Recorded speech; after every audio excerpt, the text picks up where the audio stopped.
Ada orang aneh yang berjalan di langit. Dia memegang palang keseimbangan, berjalan di atas tali, melihat ke bawah, dari ketinggian beberapa meter dari atas tanah. Tidak takut. Penonton terpaku. Kawatnya terus bergetar. Tetapi orang ini tidak punya perlindungan.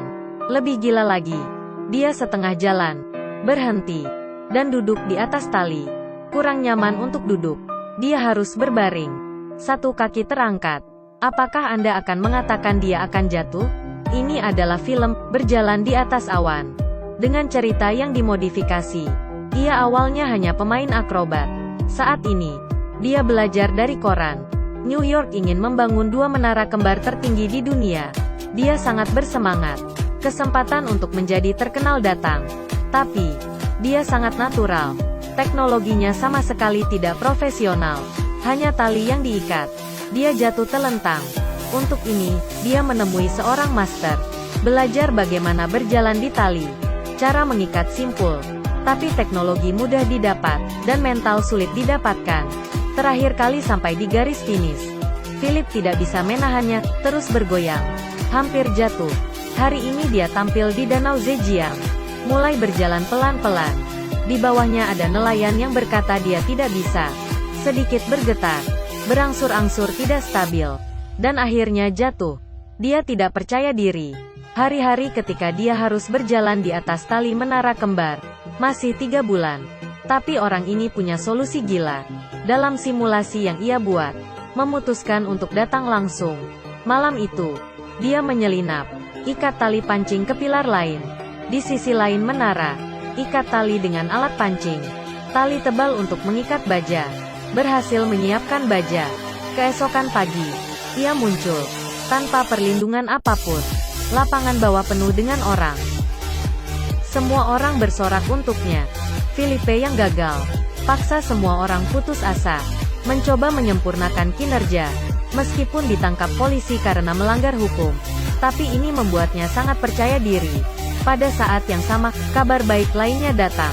2 menara kembar tertinggi di dunia sudah dibangun. Orang itu datang ke menara dengan penuh semangat. Bangunan itu langsung menuju ke langit. Dia sangat bersemangat. Naik ke atas. Berjalan di atas balok. Berani untuk melihat ke bawah. Langit terlalu tinggi. Tapi Philip tidak takut. Bersemangat. Tapi belum dimulai. Tinggal bersama. Untuk memasang kabel di menara. Tapi itu tidak boleh. Tanpa tali pengaman. Philip bahkan lebih marah. Pertengkaran guru dan murid. Tapi dengan kata-katanya, akhirnya mereka setuju untuk membantunya. Kemudian dia berdiri di atas tali setiap hari. Biarkan pacarnya gemetar di ujung sana. Latihan keseimbangan. Pendamping membuat 7 busur dan anak panah super. Bisa menembak jauh. Ikat kabel di menara. Tidak hanya itu. Philip berpura-pura menjadi identitas yang berbeda setiap hari. Amati struktur menara kembar. Supervisor untuk sementara waktu. Untuk sementara itu akan menjadi karyawan. Seorang wartawan. Mengambil kesempatan untuk wawancara. Memecahkan jarak antara 2 menara kembar.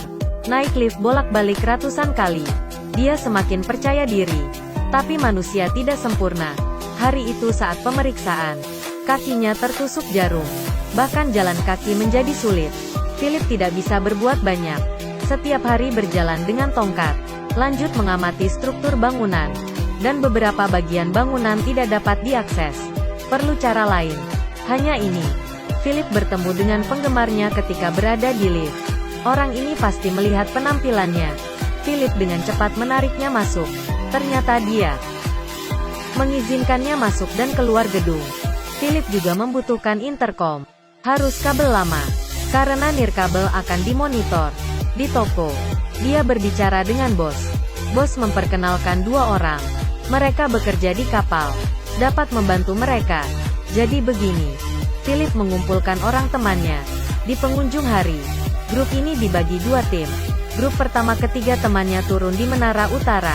Rekan yang bekerja di Menara Utara pergi ke kantor. Sampai malam. Kemudian keluar untuk memasang kabel baja. Dan Philip akan ke Menara Selatan yang paling sulit. Ada yang belum selesai. Tidak bisa masuk dan keluar. Mereka berpura-pura menjadi pekerja renovasi.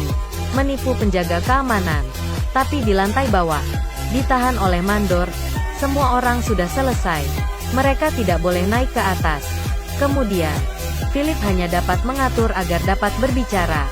Sampai semua pekerja pulang. Mandor akhirnya setuju.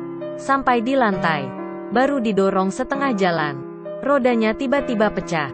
Mereka harus membongkar barang di tempat. Ketiganya bekerja sama memindahkannya. Kemudian saat itu, tiba-tiba penjaga datang. Temannya berteriak, menyuruhnya untuk sembunyi. Philip menyuruhnya kabur lewat tangga. Dia dan rekannya bersembunyi. Mereka duduk di atas balok baja. Membuat kesalahan akan jatuh ke dalam jurang. Lebih menakutkan, Jeff, rekannya, takut akan ketinggian. Philip menghiburnya. Ambil pulpen. Buat lubang di kain. Amati situasinya. Menunggu selama 7 menit. Akhirnya petugas itu pergi. 2 orang itu berani keluar. Sekarang sangat gelap. Keduanya berjalan ke atas gedung. Philip melihat temannya. Lebih dari postur yang ditentukan. Beri tanda pada rekannya untuk menembak. Tapi saat kritis, panah itu keluar jalur. Tersangkut di balok. Tidak ada cara. Diri sendiri harus mengambilnya. Dia mulai merangkak.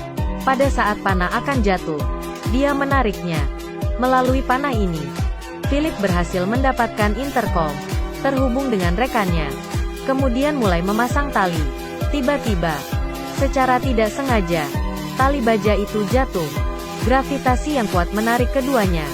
Melihat talinya jatuh dengan cepat, Philip dengan cepat mengunci kepala kabel. Saat ini, pegang talinya. Hanya beberapa jam sebelum fajar, Philip agak cemas. Gerakannya semakin cepat. Saat kabel dipasang, matahari sudah terbit. Siapa yang tahu, di gedung seberang akan ada yang menyeberang. Dia tersendak. Dia tidak ingin masuk penjara. Philip terlambat untuk berpikir. Setelah dia memperbaiki kabel utama, pergi memperbaiki kabel tambahan. Tidak bisa melakukannya sendiri. Jadi dia membawa Jeff yang takut ketinggian. Jeff bergerak perlahan. Philip bergerak ke sisi lain untuk memperbaiki. Keduanya berada di atas ketinggian ratusan meter. Hanya tali kawat tanpa keamanan. Semuanya sudah siap. Dia siap memulai. Dia menginjak kaki lebih dulu. Ambil keseimbangan. Dia mengambil langkah pertama. Langkah kedua. Langkahnya sangat lambat. Tanpa tali pengaman. Setelah tidak seimbang, ia akan gagal. Tapi Philip sangat tenang. Dia merasa ringan. Hanya ada kabel tipis di bawah kakinya. Segera dia berjalan setengah jalan. Rekannya tidak bisa membantu, hanya memberi semangat. Di lantai bawah penuh dengan orang yang ingin melihat. Philip tiba dengan selamat di menara utara. Dia berhasil. Tapi yang aneh adalah, tidak ada kegirangan di wajah Philip. Kemudian dia melakukan aksi lain yang membuat heboh dunia. Dia berjalan kembali. Kali ini dia berjalan dengan cepat dan tenang. Es lebih besar dari pergi ke tengah. Penampilannya baru saja dimulai. Dia perlahan menggerakkan kakinya ke belakang. Berlutut lagi. Ini adalah salamnya. Penghargaan untuk menara kembar. Penghargaan untuk seluruh New York. Dia berdiri lagi. Lanjut ke menara utara. Tapi 2 petugas polisi datang. Mereka menangkap rekan Philip. Meneriakinya untuk kembali. Saat ini, Philip tiba-tiba menaikkan palang. Belok lagi. Mulai berjalan pergi. Dia tak ingin mengakhiri pertunjukan. Kemudian, ia melihat banyak penonton di bawah. Dia meletakkan palang keseimbangan. Berlutut. Lihat ke bawah. Tangan terbuka. Memberikan salam untuk penonton. Saat itu di menara selatan, polisi datang. Tapi Philip tidak panik. Dia tetap berjalan. Mengangkat palang keseimbangan sekali lagi. Berputar. Dan kembali lagi. Dia meletakkan palang. Dengan satu kaki di atasnya. Polisi melihatnya. Polisi tidak bisa bernapas. Philip menikmatinya. Dia berjalan ke tengah. Jongkok. Berbaring di seutas tali. Melihat ke awan. Menikmati keindahan dengan tenang. Saat itu, seekor burung keluar dari awan. Tatapan matanya tajam. Ini pertama kalinya ia sadar ia berada di ketinggian. Dia merasa terancam. Dia harus kembali. Tapi saat itu, tekanan besar membuat balok kayu hancur. Bagian penahan hampir hancur. Philip kakinya tergelincir. Hampir jatuh. Seluruh perangkat mulai tidak bisa menahannya. Bahkan lebih menakutkan, Dia perlu berjalan untuk waktu yang lama. Kakinya sudah berdarah. Tapi saat kritis, dia menahan pikirannya lagi. Kembali mengangkat palang keseimbangan. Dengan kemenangan, selangkah demi selangkah kembali ke menara. Akhirnya, kejutan. Philip menyelesaikan kejutan ini. Uptime sama dengan 0.4s, lebih besar dari setelah turun. Dia ditahan untuk pertama kali, tapi di lantai bawah. Semua orang bersorak dan bertepuk tangan bak pahlawan. Bahkan polisi yang membawanya ke bawah memuji dia. Reporter berbondong-bondong. Mereka semua ingin mewawancarai pria ini. Dan Philip tersenyum. Saya menyukai hal ini dan rela menukar dengan hidup saya. Kemudian, setelah meninggalkan kota, ia menerima izin permanen ke Menara Kembar. Dia bisa datang kapanpun dia mau.